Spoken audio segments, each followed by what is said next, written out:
जति बिहान हुँदै गयो त्यति नै झन् निन्द्रा पर्ने को हुनुहुन्छ है साथीहरू। मलाई चाहिँ जति बिहान भयो त्यति नै उठ्न मन लाग्दैन के, यति धेरै निन्द आउँछ बिहान हुने बित्तिकै होइन।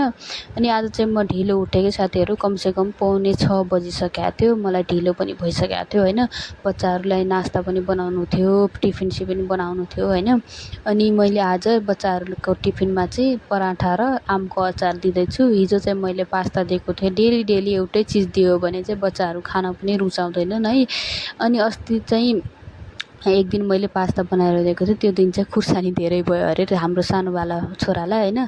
त्यो सबै त्यस्तै लिएर आएको थिएँ कि पास्ता खाएको थिएन। अनि हिजो अझ फेरि मैले पास्ता बनाएर अलिकति थोरै मसला हालेर मैले दिएको थिएँ। अनि आज चाहिँ पराठा बनाउनु न ठुलो मम्मी भनेर भनेको थियो हाम्रो छोराले। अनि मैले पराठा पनि बनाएर आमको अचार प्याक गरेर दिँदैछु। अनि यो अचार चाहिँ मेरो देउरानीले आफ्नो माइतबाट लिएर आएकी थिए। थोरै छ अब बचेको, सकिन लागिसक्यो खाएर है। यति राम्रो छ अचार चाहिँ, राम्रो छ।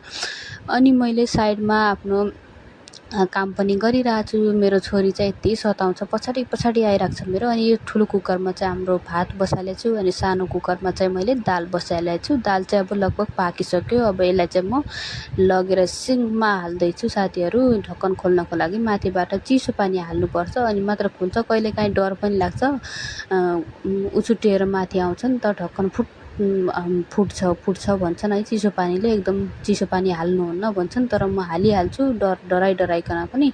अनि मलाई अचार या त चट्नी नभई खाना रुच्दैन के साथीहरू। अनि मैले यता यो टमाटर र हरियो खुर्सानीको चट्नी बनाउँदैछु। चट्नी बनाउनको लागि मैले टमाटर काटेर अनि साइडमा राखेको छु थोरै, अनि थोरै अहिले काट्छु। अनि यो पनि मैले चट्नी बनाउनलाई राखेको हो। यसलाई एउटालाई चाहिँ पोलेर एउटालाई चाहिँ काटेर म चट्नी बनाउँछु होइन।